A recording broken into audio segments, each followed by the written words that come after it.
Hello అండి. ఈరోజైతే నేను ఏమేమి వంట చేస్తానో చూపించేస్తాను రండి. ఫస్ట్ అయితే నేను ముందుగా కాఫీ అయితే తాగేస్తాననమాట. డైలీ ఒక కప్ కాఫీ అయితే పడాల్సిందే.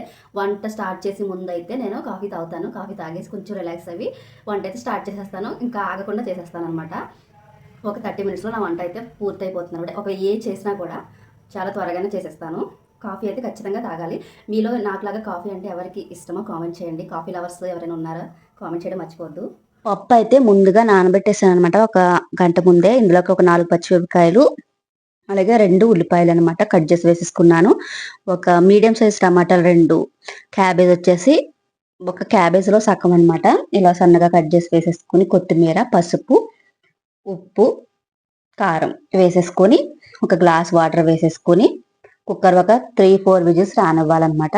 3, 4 విజిల్స్ తర్వాత ఈ విధంగా పప్పు గుత్తితో ఇలాగ మ్యాష్ చేసేసుకోవాలి. తర్వాత ఇందులో కొంచెం చింతపండు పులుపు కూడా యాడ్ చేసి ఒక 5 మినిట్స్ మరగనివ్వాలన్నమాట స్టవ్ పైన.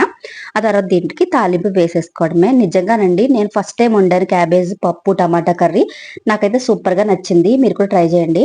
ఇంకా ఆయిల్‌లో పోపు దినుసులు, వెల్లుల్లి, ఎండుమిరపకాయలు, కరివేపాకు వేసి ఫ్రై చేసుకొని తాలింపు వేసేసుకోవాలి. ఇంగువ కూడా వేసుకోవాలి.